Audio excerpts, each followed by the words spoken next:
नमस्कार, मैं विक्रम और आप देख रहे हैं जर्नलिस्ट यूपी लाइव न्यूज। देश दुनिया की तमाम बड़ी खबरों को देखने के लिए हमारे चैनल को तुरंत सब्सक्राइब करें और कमेंट बॉक्स में अपनी अमूल्य राय जरूर दें।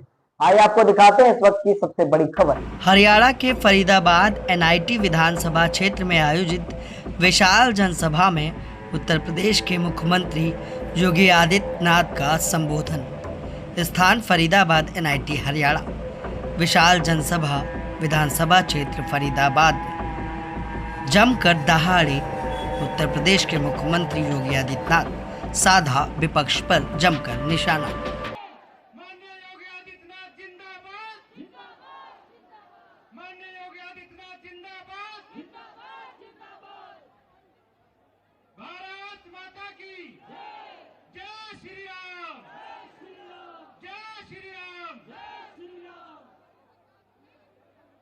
अब मैं कार्यक्रम की शुरुआत करते हुए हमारे सांसद एवं केंद्रीय मंत्री चौधरी कृष्णपाल गुर्जर जी से अनुरोध करूंगा कि वो चद्दर पहना करके माननीय योगी आदित्यनाथ जी का स्वागत और अभिनंदन करेंगे। अपने स्थान पर खड़े होकर के सभी ताली बजाएंगे, अभिनंदन करेंगे माननीय योगी आदित्यनाथ। योगी जी महाराज की, योगी जी महाराज की। हमारे जो फरीदाबाद के सभी प्रत्याशी हैं भारतीय जनता पार्टी के, उनसे अनुरोध करूंगा कि चद्दर पहना करके माननीय योगी आदित्यनाथ जी का स्वागत करेंगे। योगी आदित्यनाथ जिंदाबाद, जिंदाबाद, जिंदाबाद। योगी आदित्यनाथ जिंदाबाद, जिंदाबाद, जिंदाबाद। भारतीय जनता पार्टी जिंदाबाद, जिंदाबाद, जिंदाबाद। भारत माता की जय, भारत माता की जय। और हमारे एनआईटी प्रत्याशी भाई सतीश जी और कविंदर जी से अनुरोध करूंगा कि वो चौधरी कृष्णपाल गुर्जर जी एक बार शब्दों के माध्यम से स्वागत करेंगे। जय श्री राम, जय श्री राम। जरा बैठिए आराम से। भारत माता की जय, भारत माता की जय। नरेंद्र मोदी जिंदाबाद, जिंदाबाद, जिंदाबाद। हिंदू हृदय सम्राट योगी आदित्यनाथ जी जिंदाबाद, जिंदाबाद, जिंदाबाद। हिंदू हृदय सम्राट योगी आदित्यनाथ जी जिंदाबाद, जिंदाबाद, जिंदाबाद। मंच पर बैठे आज के इस कार्यक्रम में भारतीय जनता पार्टी के उम्मीदवारों को आप सबका आशीर्वाद दिलाने के लिए, आशीर्वाद देने के लिए एक ऐसी शख्सियत,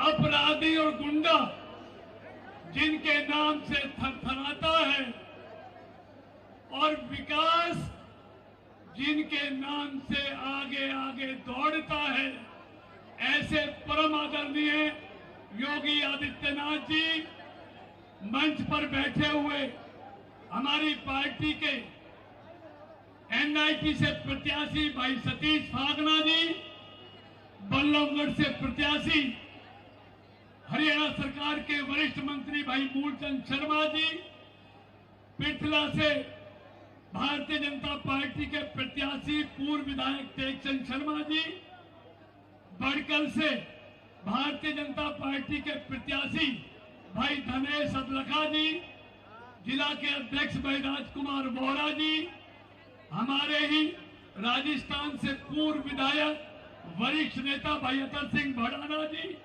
हमारे यहाँ प्रवासी के तौर पर उत्तर प्रदेश के विधायक भाई विनय कटियार जी, मंच पर बैठे हुए पार्टी के सभी पदाधिकारीगण और मेरे सामने आए हुए सभी भाइयों बहनों, पत्रकार और छायाकार मित्रों, आज हम सब आदरणीय योगी जी को सुनने के लिए आए हैं।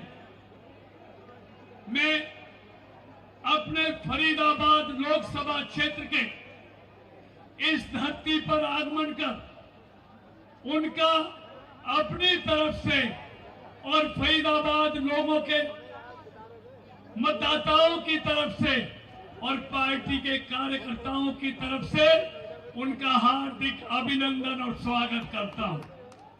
मित्रों, मैं लंबी चौड़ी बात नहीं, मैं कह रहा था इस कांग्रेस की कथनी और करनी में क्या अंतर है। फरीदाबाद में हिमाचल के बहुत भाई बहन रहते हैं, मैं अंतर बता रहा था, नौकरी का भी बता रहा था। मैं 3 मिनट में 2-3 बात कहकर अपनी बात को समाप्त करना चाहता हूं। इन्होंने हिमाचल में वादा किया था, जो गारंटी ये यहां दे रहे हैं 2000 रुपए बहनों को देने की, 2 साल हो गए, 1500 रुपए की गारंटी दी थी, आज तक एक कौड़ी नहीं आई। 300 यूनिट बिजली फ्री देने की गारंटी दी थी, आज तक 1 यूनिट बिजली का बिल माफ नहीं हुआ।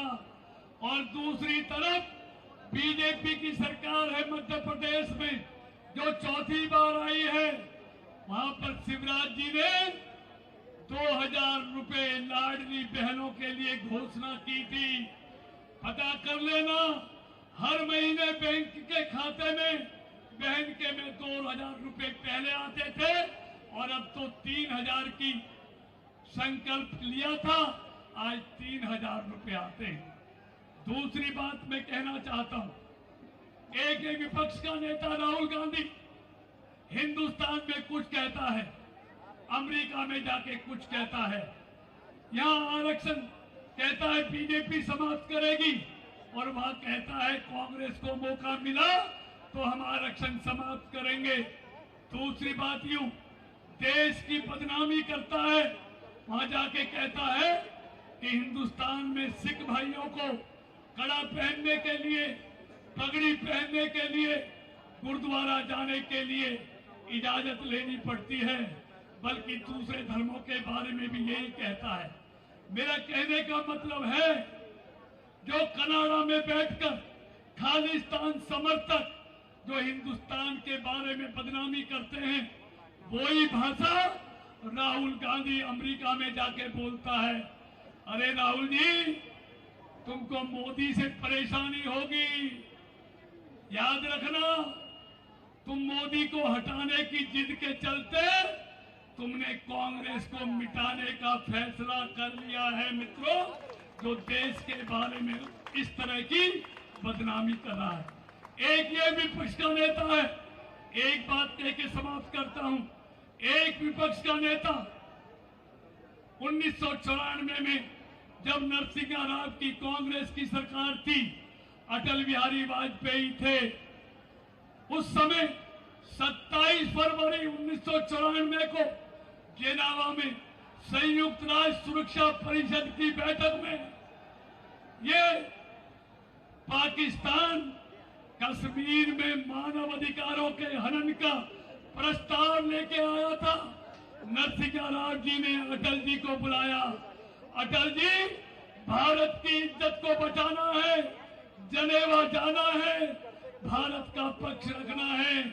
अटल जी ने पार्टी को एक तरफ रखते हुए देश के लिए जनेवा गए, भारत का पक्ष रखा, पाकिस्तान का प्रस्ताव औंधे मुंह गिरा, भारत जीता, पाकिस्तान हारा। एक भारतीय जनता पार्टी का नेता और एक कांग्रेस का नेता, इनकी सोच में ये अंतर है। एक देश के लिए पार्टी से भी आगे बढ़कर देश की वकालत करता है और एक पार्टी के लिए पूरी दुनिया में देश को बदनाम करता है। इसलिए मित्रों, आइए, आपका एक एक वोट भारतीय जनता पार्टी को दिया हुआ ना सिर्फ हमारे प्रत्याशियों को मजबूत करेगा, वो आदरणीय मोदी जी को भी मजबूत करेगा, आदित्य योगीनाथ जी को भी मजबूत करेगा। और इनको मजबूत करने का मतलब है भारत को मजबूत करना। इसलिए 5 तारीख को जो एनआईटी में अब तक नहीं हुआ, वो आपने करना है, कमल खिलाना है। बहुत बहुत धन्यवाद। जरा हाथ खड़ा करके बताओ, इस बार कमल खिलाओगे? कमल खिलाओगे? बहुत बहुत धन्यवाद। भारत माता की जय। बहुत बहुत धन्यवाद चौधरी कृष्णपाल गुर्जर जी का। अब मैं हमारे प्रत्याशी सतीश फागना जी और कविंदर फागना जी से अनुरोध करूंगा वो एक बार राम दरबार देकर के माननीय मुख्यमंत्री योगी आदित्यनाथ जी का स्वागत करेंगे। भारत माता की जय। भारत माता की जय। वंदे मातरम।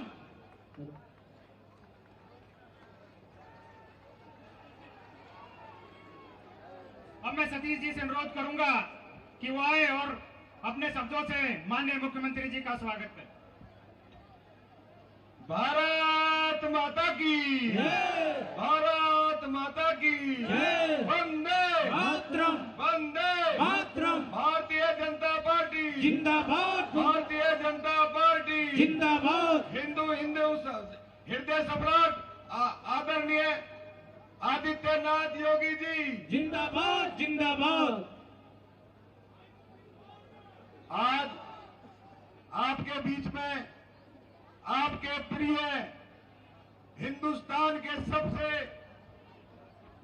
प्रख्यात मुख्यमंत्री जो हिंदुस्तान के लोगों के दिलों के अंदर बसते हैं, आज आपके बीच में आपके बेटे को आशीर्वाद देने आए हैं। मैं उनका बहुत बहुत हृदय की गहराइयों से धन्यवाद करता हूं। और एक छोटे से किसान के बेटे को मेरे सभी शीर्ष नेतृत्व ने जो टिकट दिया है, मैं उनको विश्वास दिलाता हूं इस बार NIT 86 के अंदर कमल खिलेगा। आपके आशीर्वाद से यहां से विधायक बनकर विधानसभा में पहुंचेंगे।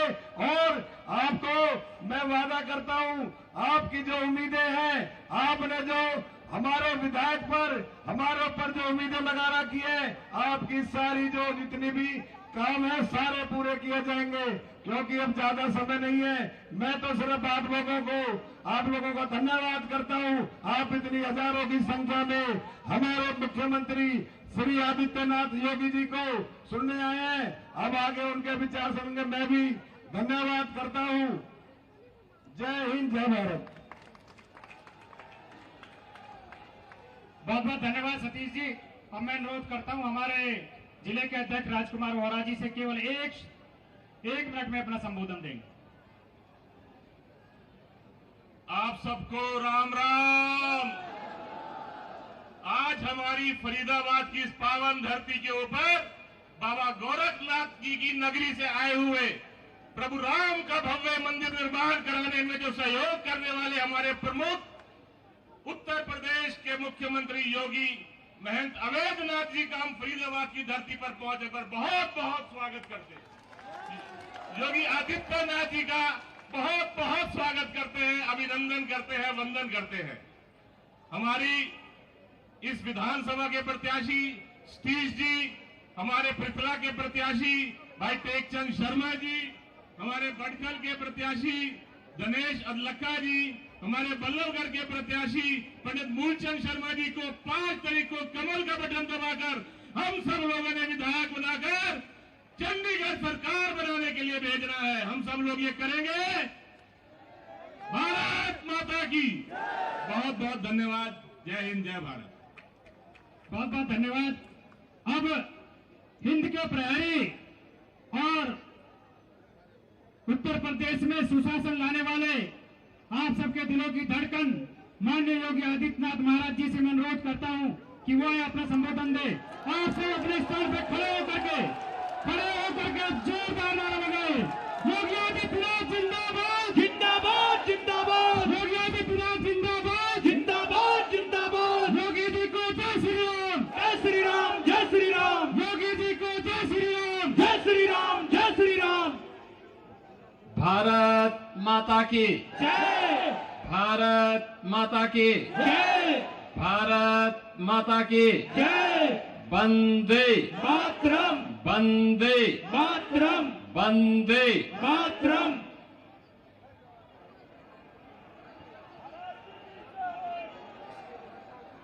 NIT की आज के सभा में मंच पर उपस्थित फरीदाबाद के लोकप्रिय सांसद और केंद्रीय मंत्री माननीय श्री कृष्णपाल गुर्जर जी, भारतीय जनता पार्टी के जिला के अध्यक्ष श्री राजकुमार बोहरा जी, एनआईटी विधानसभा क्षेत्र से प्रत्याशी श्री सतीश कुमार फागना जी, बल्लभगढ़ से प्रत्याशी श्री मूलचंद शर्मा जी, पृथला से प्रत्याशी श्री टेकचंद शर्मा जी, बड़कल से प्रत्याशी श्री धनेश अदलक्का जी, पूर्व विधायक नरेंद्र गुप्ता जी, अनिल नागर जी, भगवान सिंह जी, डॉक्टर आरएन सिंह जी और भारी संख्या में एनआईटी विधानसभा क्षेत्र में आयोजित इस सभा में उपस्थित सभी मेरे उपस्थित बहनों और भाइयों, पराशर और ऋषि और भगवान वेदव्यास की परंपरा से जुड़े हुए इस पावन धरा को कोटि कोटि नमन करते हुए मैं आप सबका हृदय से अभिनंदन करता हूं। बहनों और भाइयों, मैं उत्तर प्रदेश की धरती से यहां पर आया हूं, प्रभु श्री रामलला की पावन धरा से, और पूरा देश ही नहीं बल्कि पूरी दुनिया इस बात को जानती है कि अयोध्या में 5 सदी के बाद यानी 500 वर्षों के बाद रामलला फिर से अपनी पावन जन्मभूमि पर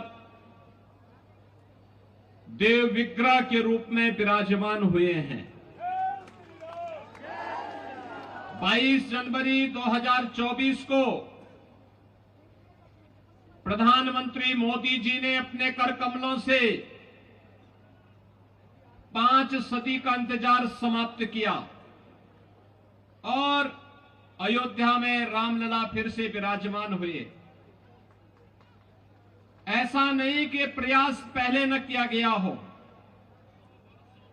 अयोध्या में रामलला का भव्य मंदिर बने, रामलला फिर से विराजमान हो, इसके लिए 76 बड़ी लड़ाई हिंदुओं ने लड़ी,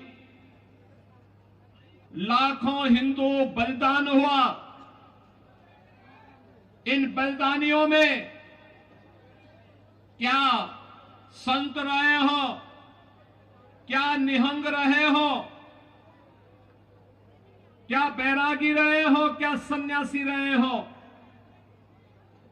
क्या सदग्रस्त रहे हो, चाहे राजे रजवाड़े रहे हो, महिलाएं रहे हो, युवा रहे हो, हर तबके के लोगों ने अपने आप को प्रभु रामलला के चरणों में बलिदान करके उनकी जन्मभूमि की मुक्ति के इस अभियान में बढ़ चढ़ करके भाग लिया था।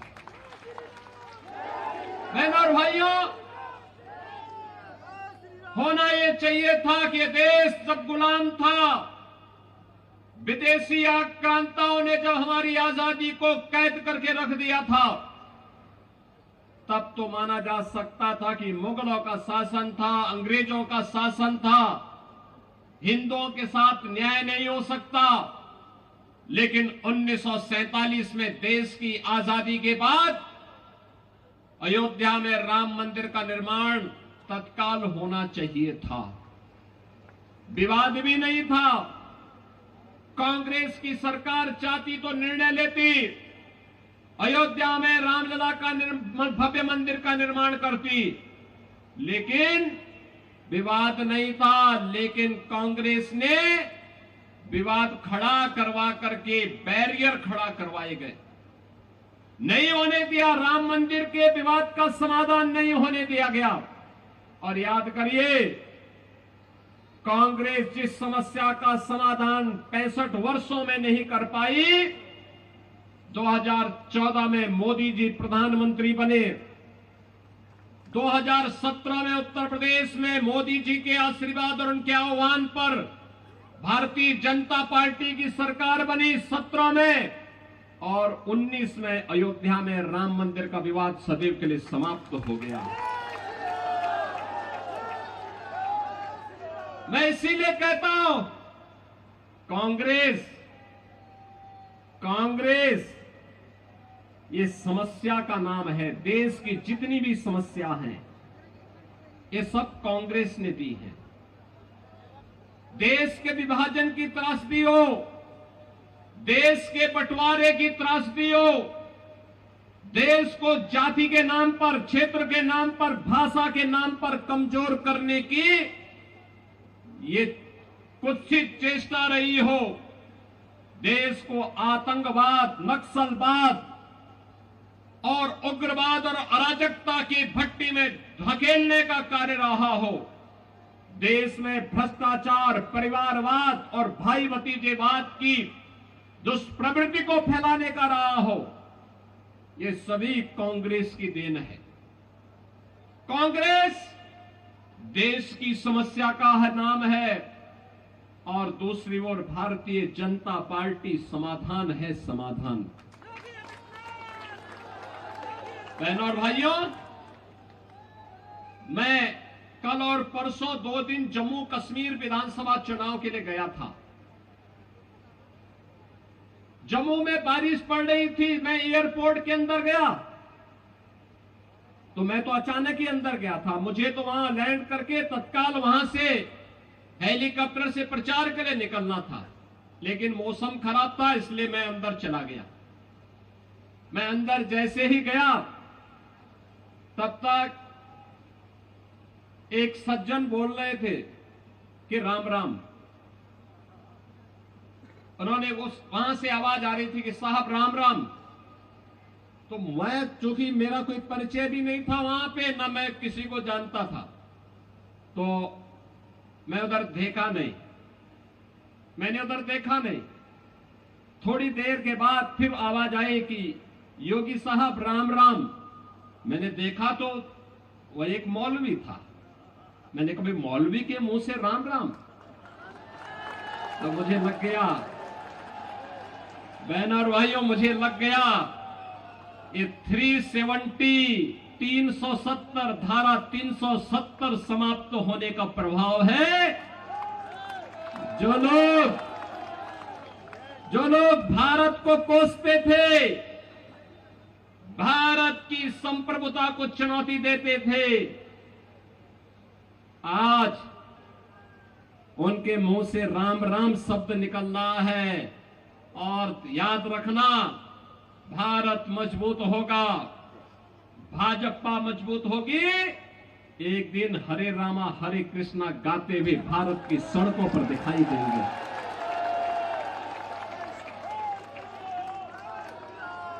भारतीय जनता पार्टी क्यों आवश्यक है?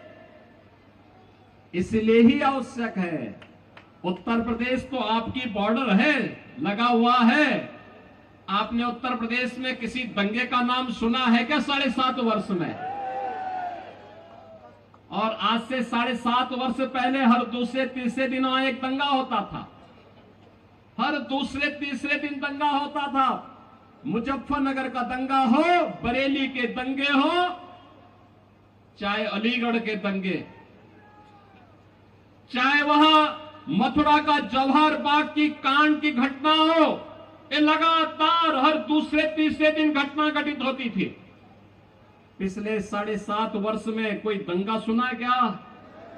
कोई दंगा नहीं है। दंगा आज उत्तर प्रदेश के अंदर दफन हो गया है, समाप्त।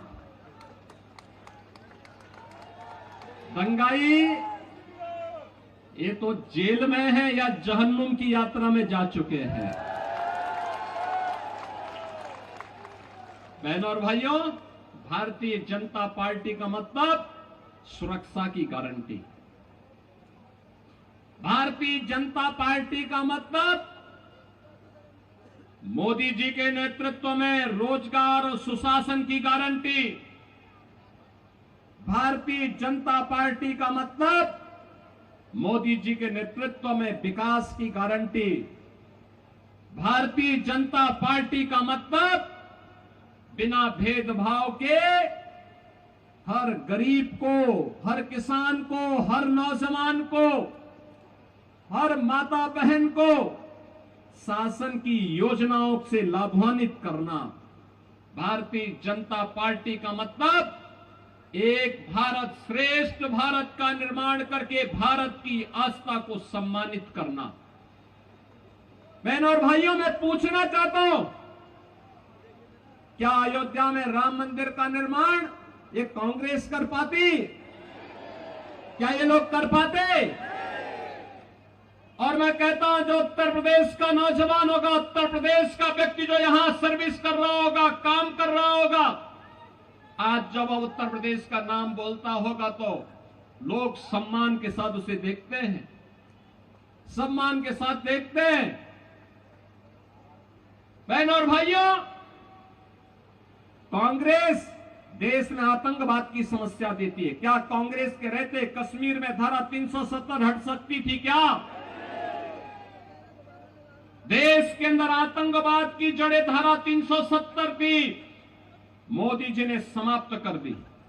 यानी आतंकवाद समाप्त। आतंकवाद का समाप्त होने का मतलब वर्तमान सुरक्षित, भविष्य बेहतर बनाने की दिशा में उठाया गया कदम। और इसीलिए मैं आपसे कहने के लिए आया हूं, भारतीय जनता पार्टी वर्तमान को तो सुरक्षित कर ही रही है, भविष्य को बेहतर बनाने की दिशा में कार्य कर रही है। याद करिए 10 वर्ष पहले का हरियाणा, कांग्रेस के भ्रष्टाचार से आकंठ डूबा हुआ था, लूट खसोट थी। ऐसा कोई माफिया नहीं था, खनन माफिया हो, वन माफिया हो, भू माफिया हो, संगठित अपराध में लिप्त माफिया हो या गौ माफिया हो, ये सभी के सभी कांग्रेस के शागिर्द थे। ये सभी हरियाणा का शोषण कर रहे थे, हरियाणा के विकास में रोड़े अटका रहे थे। 10 वर्ष के अंदर हरियाणा ने विकास की एक नई यात्रा प्रारंभ की। आज आधुनिक इंफ्रास्ट्रक्चर, 4 लेन और 6 लेन की सड़कों के माध्यम से, मेट्रो के माध्यम से, हर घर नल की योजना के माध्यम से, IIT, IIM और NIT, एम्स जैसे संस्थानों के माध्यम से, स्पोर्ट्स यूनिवर्सिटी के माध्यम से, निवेश के बेहतरीन डेस्टिनेशन के रूप में आज हरियाणा को नई पहचान दिलाई जा रही है। बहनों और भाइयों, कहां कांग्रेस की सरकार थी, कहती थी कि देश के संसाधनों पर केवल मुसलमानों का अधिकार है। भाजपा तो ने नहीं कहा, मोदी जी ने तो कहा सबका साथ और सबका विकास। मोदी जी ने कहा सबका साथ सबका विकास। 80 करोड़ लोगों को फ्री में राशन, 60 करोड़ गरीबों को 5 लाख रुपए की आयुष्मान भारत की स्वास्थ्य सुविधा का कवर, 12 करोड़ गरीबों को 12 करोड़ गरीबों के घर में शौचालय का निर्माण, 12 करोड़ किसानों को किसान सम्मान निधि का लाभ, 4 करोड़ गरीबों के घर में आवास, 10 करोड़ गरीबों के घर में उज्ज्वला योजना का कनेक्शन। ये तो मोदी जी के नेतृत्व में दिया गया है। करोड़ों युवाओं के लिए रोजगार और नौकरी लेकर के भारतीय जनता पार्टी की सरकार आई। आज जहां जहां भाजपा की सरकार है, वहां सुरक्षा भी है तो सुशासन भी है, विकास भी है, बेहतर भविष्य की कार्य योजना भी बन रही है। और इसीलिए हम कहने के लिए आए हैं, सुरक्षा के लिए, राष्ट्रीय एकता और अखंडता को सुरक्षित रखने के लिए, देश की एकता और अखंडता को सुदृढ़ बनाए रखने के लिए, एक विकसित भारत के लिए भारतीय जनता पार्टी आवश्यक है। मोदी जी के नेतृत्व में भारतीय जनता पार्टी आवश्यक है। और बहनों और भाइयों, भारतीय जनता पार्टी के डबल इंजन की सरकार ने हरियाणा में विकास किया है, मोदी जी के मार्गदर्शन में विकास किया है और आज नायब सिंह सैनी जी के नेतृत्व में हरियाणा लगातार विकास के उन नए प्रतिमानों को छूता हुआ आगे बढ़ रहा है। और इसीलिए मैं आपसे अपील करने के लिए आया हूं कि बहनों और भाइयों, विकास की डबल इंजन सरकार की डबल स्पीड जो बनी हुई है, इसको बाधित मत होने देना। इसका बाधित होने का मतलब विकास को बाधित कर देना। कांग्रेस नहीं चाहेगी, इन लोग नहीं चाहेगी, आम आदमी पार्टी नहीं चाहेगी कि विकास हो, क्योंकि अगर विकास होगा तो इनके दुकानें बंद हो जाएंगी, बंटवारे की बांटने की इनकी राजनीति समाप्त हो जाएगी।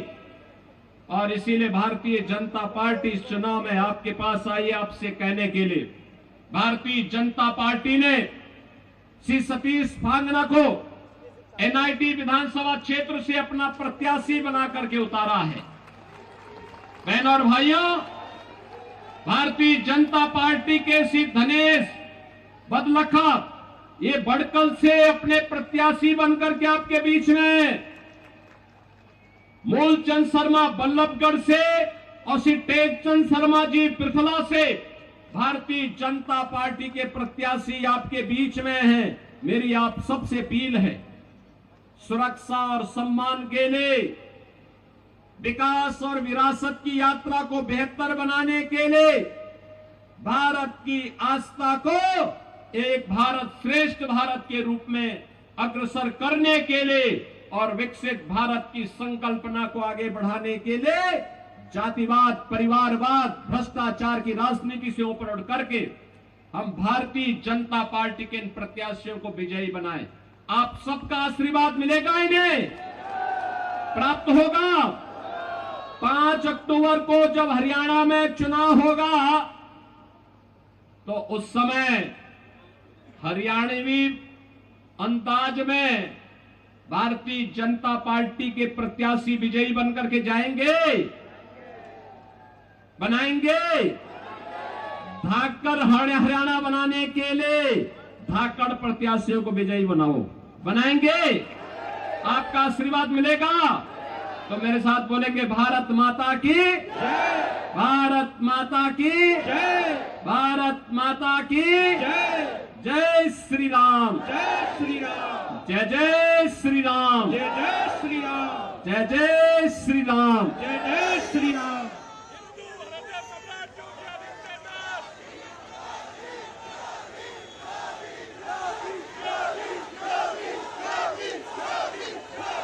बहुत बहुत धन्यवाद उत्तर प्रदेश के यशस्वी मुख्यमंत्री आदित्यनाथ योगी जी का, केंद्रीय राज्य मंत्री कृष्णपाल गुर्जर जी का, फरीदाबाद के यशस्वी